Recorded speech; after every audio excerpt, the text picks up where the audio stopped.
It's time to talk about talking.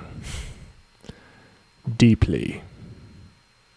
Very deeply. Okay. Not sure I can go that deep, but let's get into that.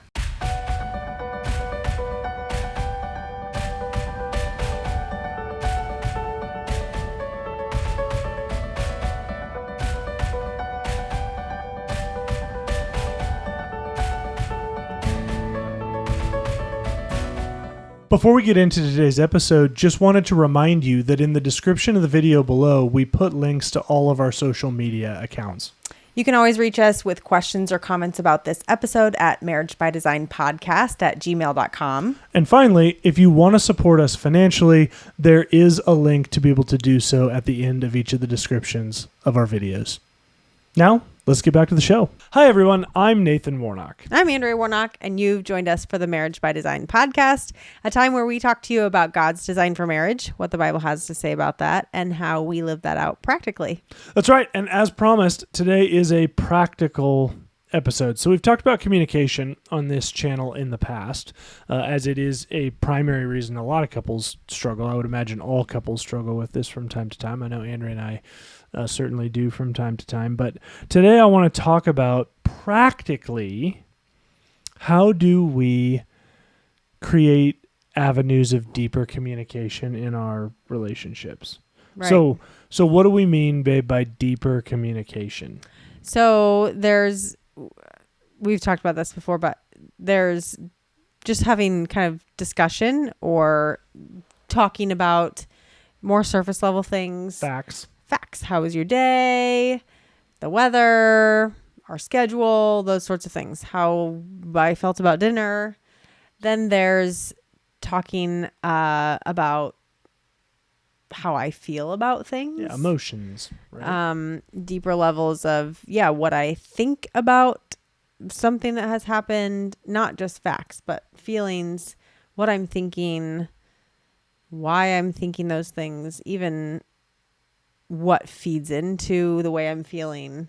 Yeah, and that's a deeper level of communication because when we start opening up about our feelings, those, unlike facts, which are either right or not, our feelings can invite friction because someone might disagree with those facts can feelings. Too, but yes. That's true, but certainly feelings more than relating the facts, and so that starts to begin in a deeper level of communication. Yeah, it's more like dialogue. Right. Then even deeper still, we start getting into really who we are at the core of our being, right? So these are, deeply held beliefs about who we are as a person, what our purpose is in our life. For couples can be what our purpose is in our marriage, how we're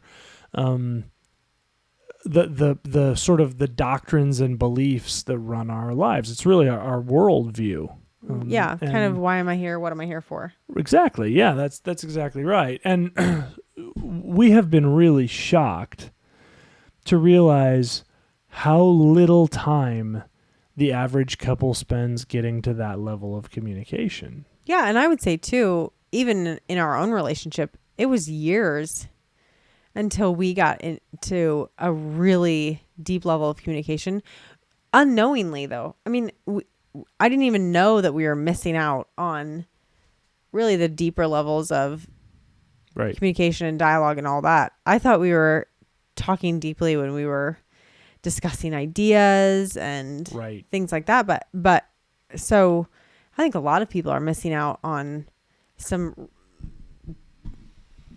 fundamental levels of communication. I agree. Just not even knowing. Right. So I wanted to start this episode.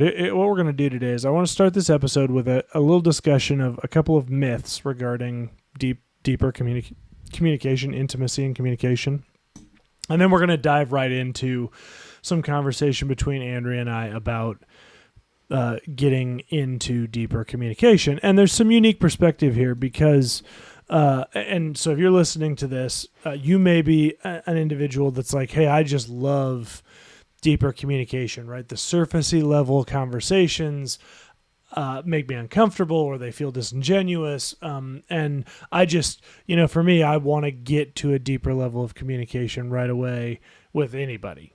And so maybe this makes you less uncomfortable thinking about this. That's kind of how I am. So, for me, like I really relish thinking about sitting down and having hours of deeper communication with Andrea about all of these really deep topics about who she is and who I am and who we are. And I just love that.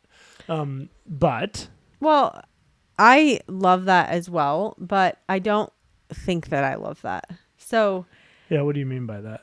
Right. So when I think about that, if Nathan's like, man, I just want to sit and talk about our relationship. I hate when you say that.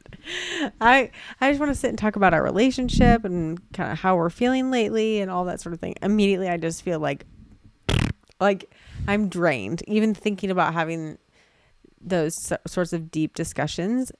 So getting to those deep levels of conversation for me are not easy.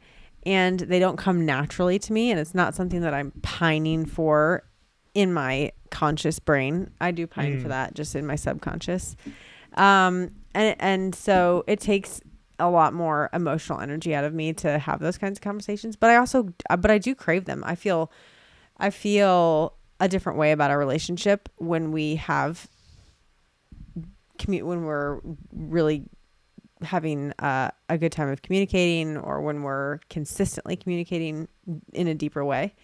So it's just hard for me to get there. And I just on the surface, I'm never thinking like, oh, let's just sit and talk about our relationship, Right. So we come at this from very different outlooks, and perhaps you're in a marriage, probably you're in a marriage where you two don't necessarily look at this the same way either. So we're going to talk practically about that. So the couple of myths that I wanted to start with that I think are really important for us to get out on the table first. There seems to be a belief that once you're married, communication is a merit badge that is earned just simply by time. That, we're married, and the longer we're married, the better we will communicate with each other. Absolutely 100% false. Communication is not something that you pick up through osmosis. It is something that is worked out over the course of your marriage. So will you get better at deeper communication over the course of your marriage? If you try to. I think anything that's good has to be something that's intentional. Anything that's moving towards life and not death has to be something that a decision you intentionally make to do it. Man, you just said something there that's really important. There's two realities on living in a fallen world on earth. All things are either moving towards growing in life or they're moving towards dying and death. Right. The natural order of a sinful world, the inertia of a sinful world is which way? Death. Towards death. That's right. This is why you find, interestingly, in the Old Testament and in Christ's own words in the Gospels, he says, choose life. Because you don't have to choose death. That's happening already. Mm-hmm. So communication in your marriage, if you want communication to get worse, just do nothing. Don't be intentional, because right? it will die, the communication in your marriage. If you want communication to grow in depth, to grow in frequency, to grow in intimacy, you have to choose that. Right. Because the inertia is towards death in that area. I'm really glad you said that, because it's such an important point as we think about anything, as you said, but when we think about communication, this is a muscle we have to exercise in our marriage. And if we get neglectful on that, it becomes a slippery slope really quickly, because it becomes those marriages that sit with us and say, I don't even know this person. Right. That's what it becomes. Right. And the really sad part is they go, or I don't like this. I'm not in love anymore. Yeah. They go, I don't know how we got here. I do.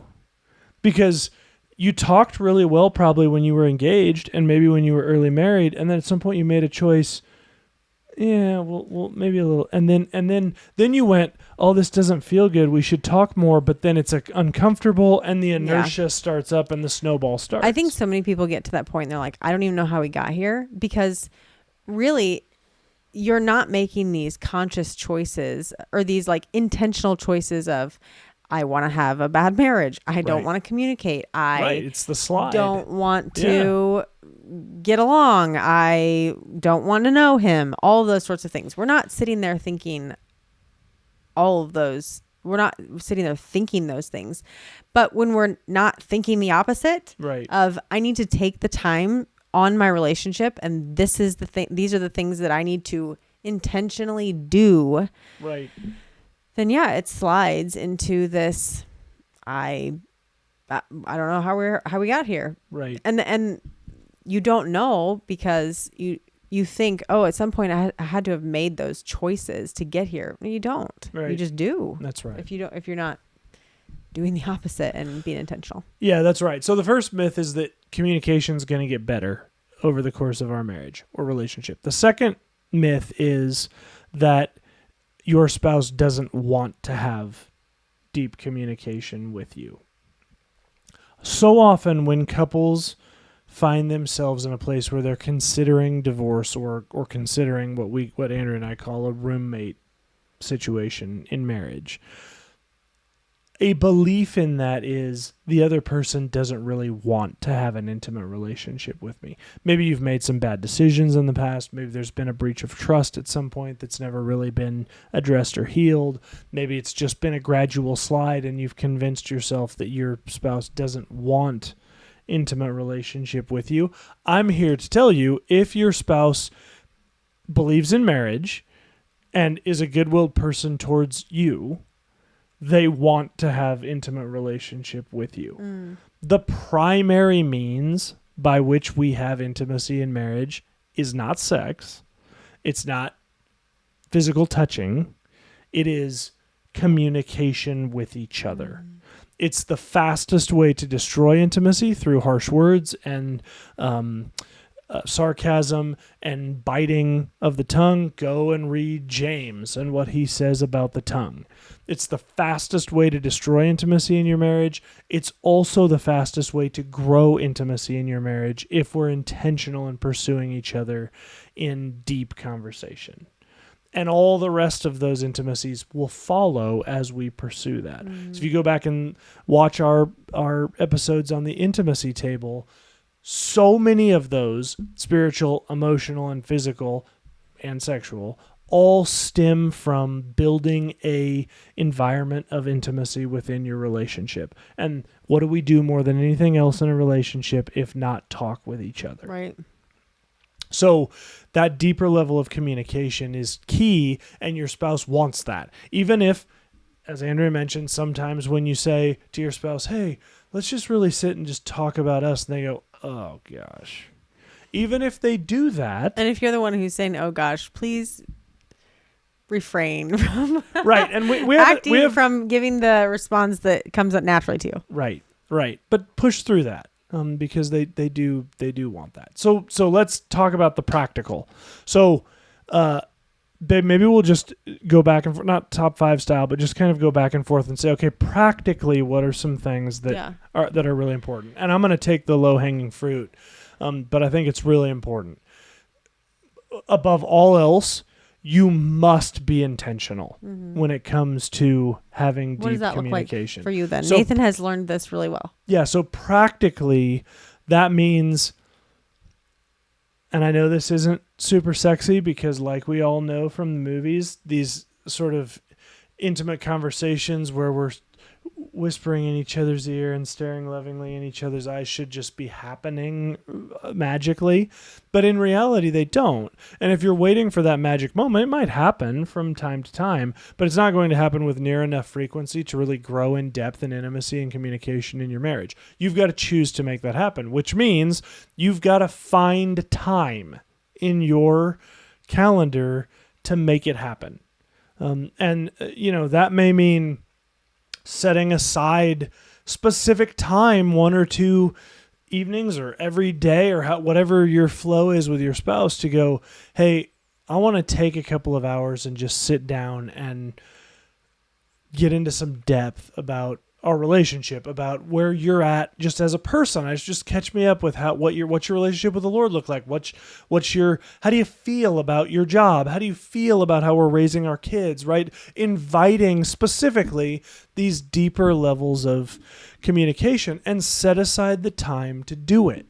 And then make it a priority. There's no rescheduling. There's no, neither of us, we'd rather watch TV. And no, just you have to commit to it.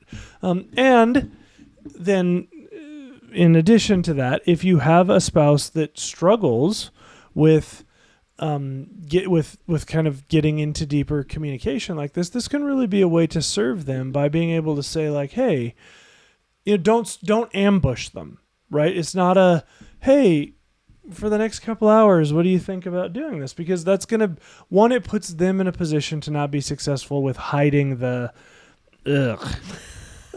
which is probably going to be hurtful to you. And so it's a way you can serve them practically. And two, gives them an opportunity, because of something I'm sure Andrea will share about herself, it gives them an opportunity to go, okay, where am I at with some of these things?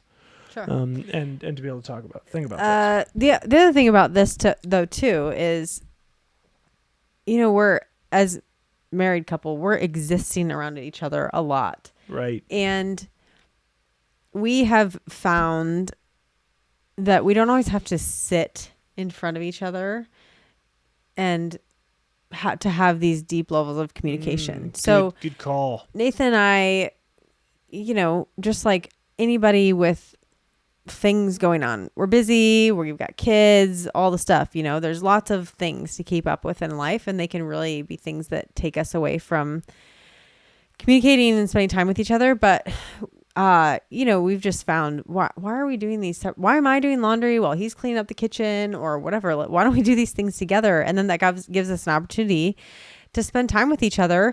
And it doesn't even always have to be like, let's fold laundry together and have these deep discussions, but we're at least able to have discussions about whatever, because we're doing the things together. We're doing the monotony together. And rather than, watching a show while we do it, or putting a podcast on, or doing things in separate areas, we have started trying to do those together for the most part. And that really helps out. And for somebody who's a little bit more resistant to communication, that can actually take a barrier down too, to be like, I'm not looking in your face and having to pour my heart out or whatever that is.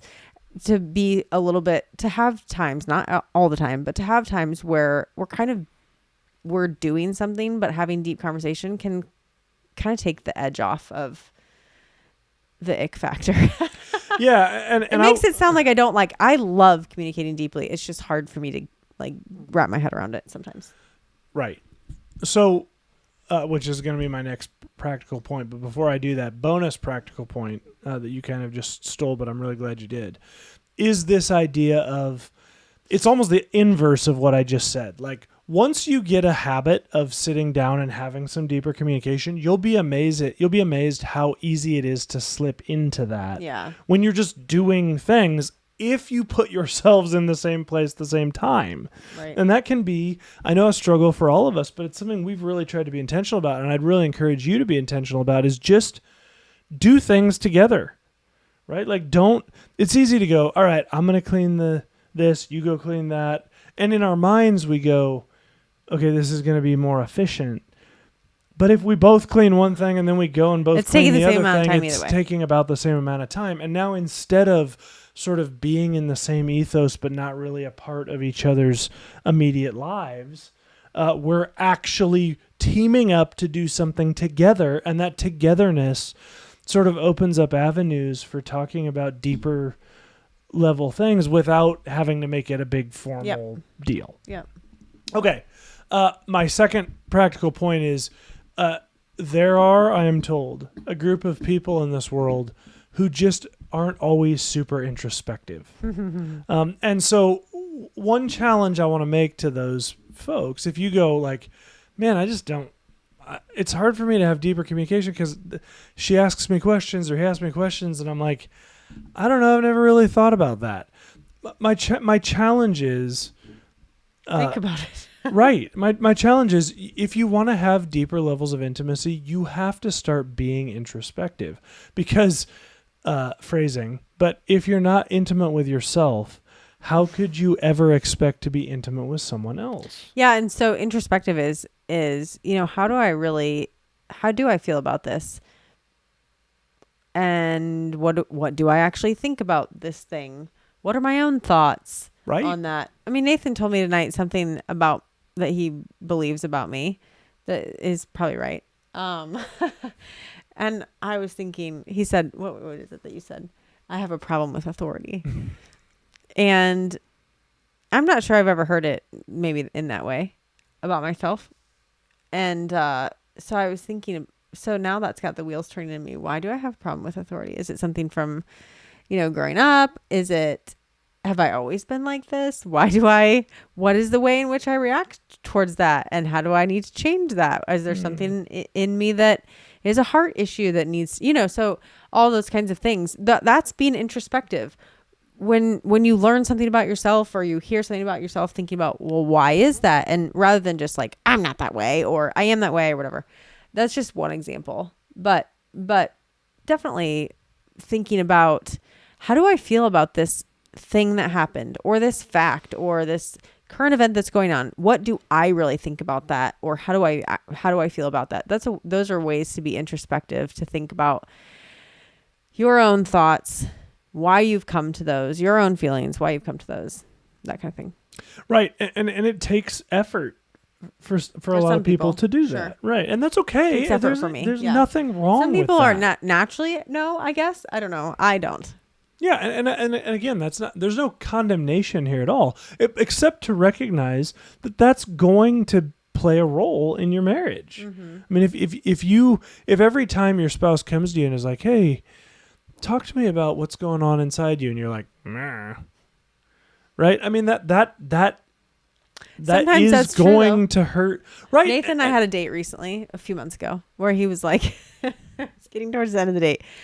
We had just gone out to dinner.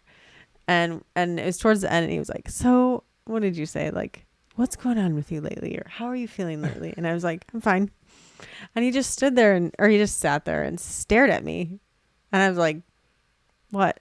He said, "Well, I've just found that usually if I pause and give you a moment, you'll like talk deeper about that." I was like, "I have nothing deeper to say. All of my kids have taken all my brain cells. There's no deep thoughts going on up here, babe. Nothing deep going on up here. That's all I've got." And that's okay sometimes. That's not usually the answer that I give. But sometimes, there's nothing that I think that somebody thinks about something. That's okay occasionally. Sure. But be introspective. I mean, make a discipline of being introspective. That's important. And also a Christian virtue, because that's where the Spirit works in our lives. So be intentional, be introspective. Another one that's kind of a basic one is define terms, right? Because I have also found, and I think you mentioned this early on, you were like, "Hey, I thought we were having deep conversation when we were talking about things we were talking about." And meanwhile, I was over here going, "Man, I wish we would talk about stuff that matters." And so sitting down and having a conversation about having a conversation, but just being able to talk about, man, what does deeper communicate? Like, what kind of communication do you go, "Oh man, I really feel close to you right now"? Because again, that's the purpose of this. Yeah. Is relating the facts, or some people say giving the report to build rapport. Right, that's not what intimacy is built in. Some people are really good at that, and if that's all you do with your relationships is talk about facts and other people or whatever, you don't have anything deep going on there. No, I agree with that, and I would challenge whether you have very much intimacy in that relationship. I mean, you don't. Gossip girls don't have super close relationships because they don't actually. There's no depth to that. It's all about what they think about other people. Yeah, or just facts. Right. So things. So yeah, so we have to talk about, well, what is deeper communication? What does that look like? What are ask your spouse, what are conversations we've had where you walked away going, man, I felt really close to you after that conversation. I guarantee you it isn't when you were like, man, it looks like it's going to rain all day tomorrow. Like that's, you know what I mean? That's not deeper levels of communication. So talk about that as a couple. Set like anything else, right? I mean, if you were to set a fitness goal and I were to go, oh, great, you know, what's your fitness goal? And you went, I don't know, fitness, right? I'd be like, well, you're not going to achieve that goal.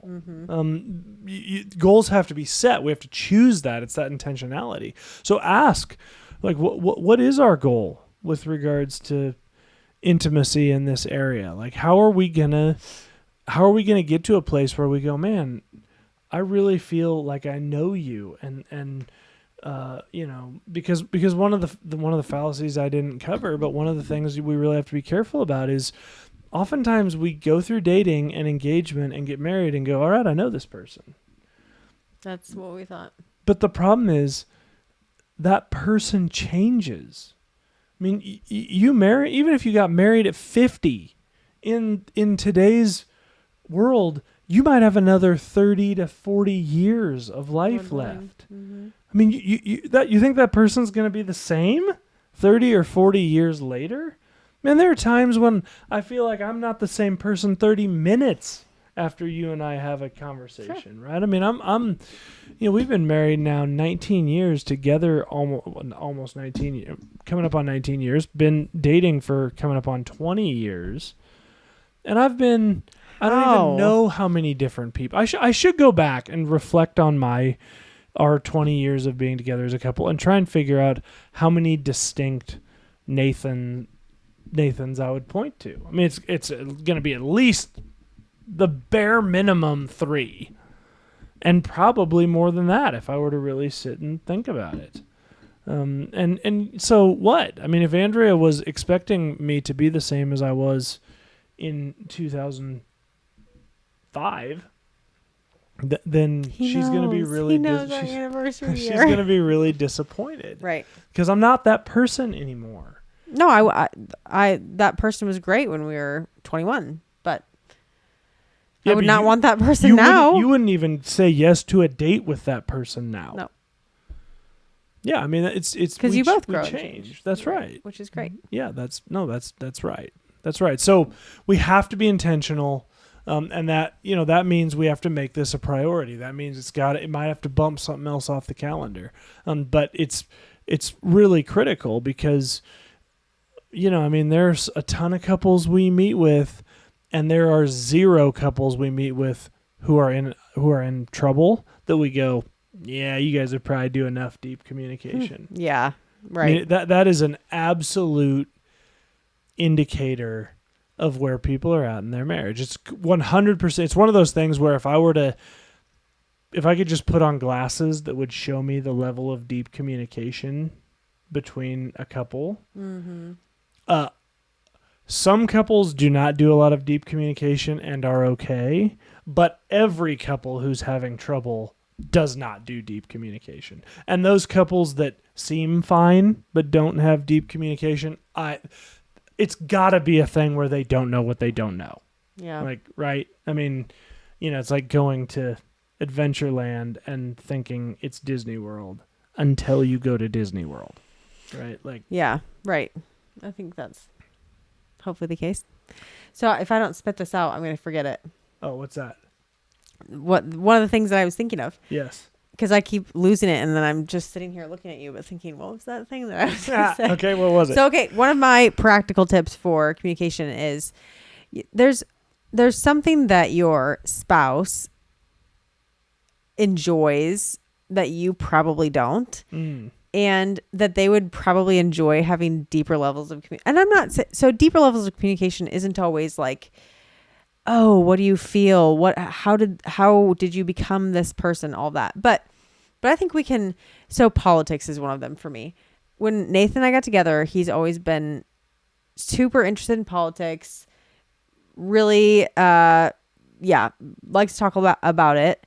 And I had no interest at all. And over the course of being with him and loving him and wanting to be interested in things that he's interested in, I've come to understand a lot more about politics and am able to have carry on a conversation about them, you know? And so that's led to some deep communication, not just because we talk about facts, but because it leads to, what do I think about this? What do you think about this? Right. Why do we think differently or the same? And how do I feel like that impacts our world and all that sort of thing. So becoming interested in something that your spouse is interested in can really lead to some really great communication that there maybe couldn't have been any. Right. And there's probably a little bit of fake it till you make it for you in there too, right? Where you were like, I'm kind of reading about this or listening to stuff. Yeah, at the very least, it's like, hey, tell me about this, right. and we can spend time with you telling me about it. I mean, there's been some very interesting things I've learned from Nathan because he's a history buff and really into politics. Some really interesting things that I've learned from him and that we've been able to have discussions about because I took an interest in something that he was interested in, and he's done that for me too, and things that I'm interested in, and it leads to some really great communication, and that's kind of a fun thing. Totally. It's great. So another practical thing, and I will admit that I do not do this, but I know it is a great practical piece, is journal. Especially if you really struggle with understanding why you feel and think the things that you feel and think, is journaling. It can really help process emotions, hey, what's going on here, all that sort of thing. It is really great. I just have almost never done it. Yeah, I'm with you. My mentor is he's a big journaler. I always want to be. Yeah, I can't. I've tried online programs for journaling. Me too. Those are better for me, but still. Just don't keep up with it. Yeah. I am, when I choose to do it, it is amazing the things that I process through while I journal, but I just can't seem to I can't seem to do it. I feel about journaling the same way I feel about prayer. It's intimidating to me. And I pray a lot. So prayer is not like, I pray a bazillion times more than I journal. Right. But it's daunting to me because the way I feel about prayer is it's hard for me to know where to end, because there's an endless amount of things that I can think of like right now to pray really for funny. Or thank the Lord for, or admire the Lord for, or whatever. And prayer for me is sort of daunting because I'm like, I just end. I have to end at some point, but I have so much more. And that's the way I feel about journaling too. Like, how do you stop? So I feel like it's always incomplete. Yeah. All right. But I do know it's a really great thing, especially for those people who need a way to kind of churn out their thoughts and ideas. Yeah. I mean, if you've got tips, listener, on journaling and how to do it better, let us know. Yeah. Because that's something I always struggled with. Another practical, deeper level of communication is praying together. So, of course, this is going to get you better with your spiritual intimacy together too. But there's so many things that Nathan and I have learned about each other and had really deep levels of communication with, just based off of praying together and hearing what is on the other person's heart and having a better understanding of their spiritual lives. Along with that is doing Bible study together, because it just naturally leads into a depth that isn't there otherwise. And so doing Bible study together and talking about those sorts of things, not just, hey, let's read the scripture and shut the book, but having conversation is a really great practical way of diving into some deeper levels of communication. It's great. And then if you struggle, there's all sorts of resources out there. I don't know where the one is right now, but the 300 questions about, is it 300 or 3,000? 3,000. 3,000 questions about me. We've talked about that before on this podcast, but if you really struggle with how do we even just kind of dip our toe in to just test the waters so that we can get get in. That 3,000 questions about me is fun because it Yeah, it asks is. some questions that you might not think about otherwise, and then it's a launching point, something like that, Yeah. Yeah, that's great. or some practical ideas. Great. They've nailed it. Thanks. Oh, and the last thing. This is something that we've learned in the recent past. So, like we said, I struggle with just naturally opening up to deeper levels of communication. But we've figured out that it really goes better for us if Nathan kind of starts. When we sit down and we're talking about, and he's like, "Hey, let's talk about a relationship. Let's talk about whatever." It's so much easier for me to open up if he starts it, rather than like putting me on the spot or whatever. So if that's kind of your relationship where one is better at discussing things than the other one, then maybe that one should kick off the conversation. Yeah. Yeah, and also I tend to try and give you and I usually do it by text in case she reacts poorly in the moment. But I tend to send warning. a text and be like, "Hey, tomorrow night and Friday, whatever night, let's sit down and talk. Let's sit down and talk about connect about where we're at, or sync up, or whatever the terminology, whatever the buzzword is. Or if he's got something specific, he'll tell me the specific thing. Right. But if it's general, then that general's fine. But yeah. Right. That gives you some time it is helpful to sort of wrap your head around it. And start thinking too about, well, what are some things that I want to talk about? Right. It's good. Hopefully that's helpful.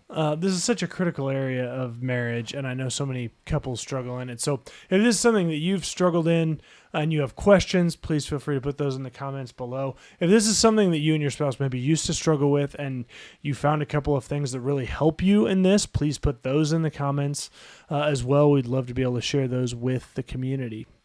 Thanks, guys. I really appreciate you being here. Feel free to pop over and check out our website, marriagebydesign.podbean.com. If you want to, you can send us an email, marriagebydesignpodcast@gmail.com. Until next week, guys, have an excellent week. And remember, God is for your marriage.